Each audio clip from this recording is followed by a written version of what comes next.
Manisha case को लेकर हुआ बड़ा खुलासा। पुलिस के हाथ लगे 3 आरोपी। जी हां, ये वही केस है जिसने पूरे देश को हिलाकर रख दिया है।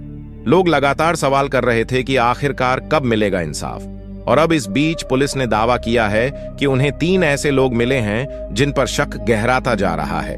पुलिस के मुताबिक ये तीनों लोग उस दिन मौके पर मौजूद थे और इनसे पूछताछ के बाद कई नए राज खुले हैं। अब एक बड़ा सवाल यहां पर यह है कि आखिरकार कौन है ये आरोपी? क्या ये वही लोग हैं जिन्होंने मनीषा के साथ यह सब किया, या फिर इसके पीछे किसी और बड़े खेल का हाथ है? इस खुलासे के बाद गांव में और गुस्सा भड़क गया। लोग साफ कह रहे हैं कि अगर यह सच है तो इन तीनों को सख्त से सख्त सजा मिलनी चाहिए। तो चलिए वीडियो में आगे बढ़ते हैं और जानते हैं कि आखिरकार क्या है वो सच्चाई, क्या है वो खुलासा, और कौन है ये 3 आरोपी। जी हां, लेकिन वीडियो में आगे बढ़ने से पहले चलिए थोड़ा सा इस केस के बैकग्राउंड के बारे में जान लेते हैं। दोस्तों, ये कहानी है 11 अगस्त की। 11 अगस्त की सुबह का समय था। गांव के छोटे से घर में एक 19 साल की लड़की मनीषा अपने माता पिता के साथ रहती थी। वो लड़की पढ़ाई में काफी अच्छी थी और घर की इकलौती उम्मीद भी थी। परिवार उसे लेकर बड़े सपने देख रहा था, क्योंकि सबको भरोसा था कि एक दिन मनीषा अपनी मेहनत और लगन से कुछ बनकर दिखाएगी, कुछ बड़ा करेगी। न सिर्फ पढ़ाई में तेज थी मनीषा, बल्कि बहुत ही समझदार और शांत स्वभाव की लड़की थी। अक्सर गांव के लोग भी उसकी तारीफ किया करते थे। उस दिन 11 अगस्त 2025 को सुबह लगभग 11 बजे उसने अपने पिताजी से कहा कि आज उसे कॉलेज में एडमिशन के लिए जाना है, क्योंकि उसका सपना था नर्सिंग में दाखिला लेना और आगे चलकर एक अच्छी नर्स बनकर वो अपने गांव और घर का नाम रोशन करना चाहती थी। उसने बड़े आत्मविश्वास के साथ अपने माता पिता से कहा कि आप लोग चिंता मत कीजिए, मैं कॉलेज का फॉर्म भरकर जल्द ही लौट आऊंगी। अब यह सुनने के बाद उसके माता पिता ने भी ढेर सारा आशीर्वाद दिया कि चलो अच्छी बात है बेटी, भगवान तुमको सफल बनाए। अब एक छोटा सा बैग उठाकर, जिसमें कॉलेज के कागजात और जरूरी डॉक्यूमेंट्स थे, वह पूरे उत्साह और उम्मीद के साथ घर से बाहर निकली। परिवार के लोग दरवाजे पर खड़े होकर उसे जाते हुए देख रहे थे। किसी के भी मन में तभी एक पल के लिए भी ख्याल नहीं आया कि वे अपनी बेटी को आज आखिरी बार देख रहे हैं और यह सफर उसकी जिंदगी का अंतिम सफर बन जाएगा। दिन बीतता गया, दोपहर आई और फिर शाम का अंधेरा फैलने लगा, लेकिन वह बेटी घर नहीं लौटी। मां को बेचैनी होने लगी। मां हर थोड़ी देर में दरवाजे पर जाती, रास्तों को देखती, इधर उधर कभी खिड़की से बाहर झांकती और बार बार यही सोचती कि शायद अब मनीषा लौट आए। लेकिन नहीं, हर बार खाली रास्ता देखकर उसकी आंखें भर जातीं। पिता जब काम से घर लौटे तो सबसे पहला यही सवाल किया कि बिटिया घर आई कि नहीं आई। लेकिन जैसे ही घर वालों ने कहा कि वह तो अब तक घर लौटी ही नहीं, पिता का चेहरा अचानक से पीला पड़ गया, जैसे शरीर से जान खींच ली गई हो। वह घबराहट में इधर उधर टहलने लगे। पिता ने तुरंत अपने मोबाइल से कई बार फोन मिलाने की कोशिश की, लेकिन हर बार फोन स्विच ऑफ मिला। अब उनकी चिंता और भी ज्यादा बढ़ गई। मां रोने लगी। परिवार में पिता का धैर्य टूटने लगा और उन्हें यह लगने लगा कि शायद कोई बड़ी अनहोनी हो गई है। आखिरकार उन्होंने हिम्मत जुटाई और तुरंत 112 नंबर पर कॉल किया और पुलिस को बताया कि उनकी बेटी सुबह कॉलेज में एडमिशन के लिए गई थी, लेकिन अभी तक लौटी नहीं। यह सुनकर पुलिस ने सबसे पहला सवाल किया कि बेटी की उम्र कितनी है।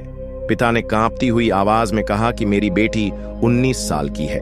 यह सुनते ही पुलिस ने लापरवाही से कहा कि अरे, आपकी लड़की तो जवान हो गई है, किसी के साथ चली गई होगी, 2-3 दिन में लौट आएगी, आप परेशान मत होइए, नहीं तो उसकी खबर आ जाएगी। पिता को यह जवाब सुनकर गहरा धक्का लगा। एक पिता जो अपनी बेटी की सुरक्षा के लिए तड़प रहा था और पुलिस से मदद की उम्मीद कर रहा था, उसको यह जवाब मिला कि वह लड़की किसी के साथ चली गई होगी। यह सुनते ही पिता का कलेजा टूटा सा महसूस हुआ। उसकी आंखों में आंसू रुक नहीं रहे थे। उन्होंने बार बार पुलिस अधिकारियों के सामने हाथ जोड़कर रिक्वेस्ट की कि आप तुरंत मेरी बेटी को खोजने के लिए मदद कीजिए। वह बताते रहे कि उनकी बेटी पढ़ाई में अच्छी है, उसका सपना नर्सिंग की पढ़ाई करने का है, वह किसी के साथ जा ही नहीं सकती। लेकिन पुलिस ने उनकी एक भी बात पर भरोसा नहीं किया और मामले को हल्के में डालते रहे। थाने में बैठे हर अफसर से पिता बार बार यही गुहार लगाते रहे कि आप लोग मेरी बेटी को ढूंढिए, वह जरूर किसी मुसीबत में है। लेकिन पुलिस ने कोई खास तत्परता नहीं दिखाई।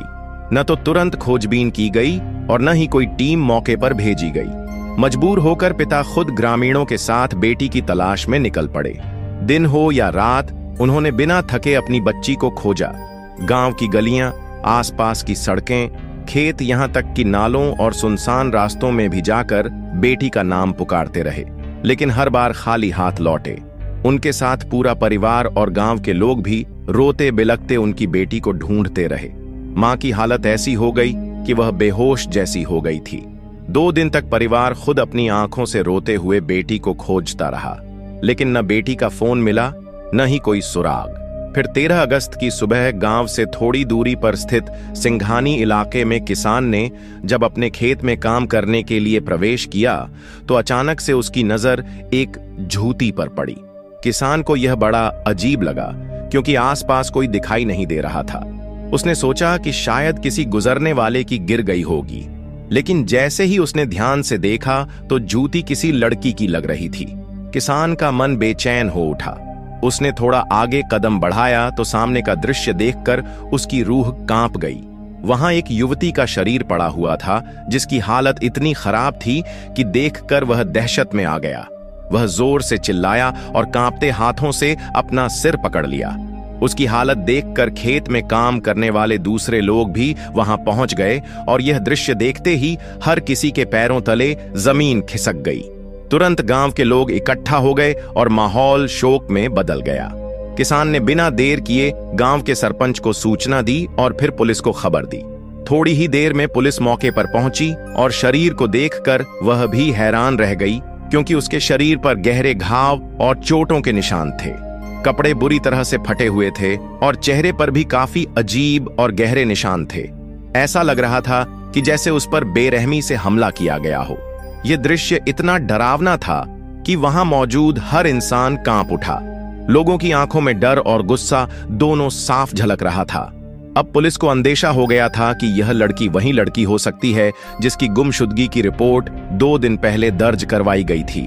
पुलिस ने बिना समय गंवाए लड़की के पिता को बुलाया और पहचान करने के लिए कहा, और पिता जैसे ही खेत पहुंचे, बेटी के शरीर को देखकर वह गिर पड़े। वह जोर जोर से रोने लगे और बार बार यही कहते रहे, मेरी बच्ची ने तो कहा था कि वह जल्द ही घर लौट आएगी। पिता की चीखें और परिवार का रोना सुनकर पूरे गांव में सन्नाटा छा गया। लोग इकट्ठा होकर देखने लगे कि आखिर क्या हुआ। कुछ लोग मदद के लिए दौड़े और पुलिस ने शरीर को तुरंत जांच के लिए भेज दिया। रिपोर्ट में यह खुलासा हुआ कि मनीषा को सिर और शरीर पर लगी गंभीर चोटों की वजह से उसने प्राण त्यागे, मतलब उसे किसी ने मार दिया था।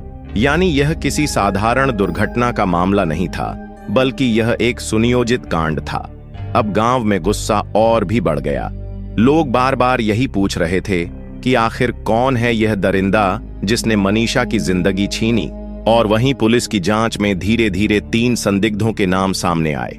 बताया जा रहा है कि ये तीनों लोग गांव में कुछ समय से सक्रिय थे और कई मामलों में संदिग्ध बने हुए थे। पुलिस ने बताया कि शुरुआती पूछताछ में तीनों ने कई बातें कबूल की हैं। उन्होंने यह माना कि उस दिन मनीषा वहां मौजूद थी और उनका वहां पहुंचना सिर्फ संयोग नहीं था। इसके साथ ही कुछ और बड़े राज भी खुलने लगे हैं जो अब तक गांव वालों की नजरों से छुपे थे। अब सवाल यह उठता है कि क्या ये 3 आरोपी अकेले थे या इसके पीछे कोई बड़ा साजिशकर्ता भी हो सकता है। पुलिस की टीम इस पर भी नजर बनाए हुए है और लगातार सबूत इकट्ठा कर रही है। गांव वाले इस खबर को सुनकर बेहद गुस्से में हैं और लगातार मांग कर रहे हैं कि अगर यह आरोपी सच में दोषी पाए गए तो उन्हें कानून के तहत सबसे कड़ी सजा दी जाए। इस पूरे मामले में एक और बड़ा ट्विस्ट यह है कि मनीषा के कांड से जुड़े कई लोग अब पुलिस की पूछताछ में आ चुके हैं। कुछ लोग सीधे तौर पर संदिग्ध नहीं हैं, लेकिन उनके बयानों और फोन रिकॉर्ड से यह साफ हो रहा है कि घटना के समय वह आसपास मौजूद थे। पुलिस का कहना है कि जल्द ही सभी सबूतों की जांच पूरी होने के बाद कोई बड़ा खुलासा होने वाला है। दोस्तों, मनीषा का परिवार अभी भी गहरे सदमे में है। मां हर वक्त रोते हुए अपनी बेटी की याद में खोई रहती हैं और पिता पूरी रात नींद नहीं ले पाते। गांव के लोग भी परिवार के साथ खड़े हैं और न्याय की मांग कर रहे हैं। पुलिस ने यह भी कहा है कि तीनों आरोपियों की पहचान जल्द ही सार्वजनिक की जाएगी और उनके खिलाफ सख्त से सख्त कार्रवाई की जाएगी। इसके अलावा पुलिस के हाथ अब ऐसे सबूत लगे हैं जिनसे यह साबित हो सके कि यह कोई अचानक हुई घटना नहीं थी, बल्कि कोई बड़ी योजना के तहत मनीषा के साथ यह कांड हुआ। अब सवाल यह है कि क्या सच में ये तीनों आरोपी अकेले हैं या इस मामले में कोई बड़ा खेल और भी शामिल है, और क्या जल्द ही परिवार को इंसाफ मिल पाएगा? इन सभी सवालों का जवाब हमें आने वाले समय में ही पता चलेगा। दोस्तों, इस वीडियो में हमने आपको मनीषा केस की पूरी कहानी, परिवार की तकलीफ और पुलिस की जांच के हालात से अवगत कराया। अगर आप चाहते हैं कि हम आपको अगले वीडियो में पुलिस द्वारा पकड़े गए तीनों आरोपियों के नाम और पूरी जांच रिपोर्ट के बारे में बताएं, तो वीडियो को लाइक और शेयर करना न भूलें और कमेंट में जस्टिस फॉर मनीषा जरूर लिखें।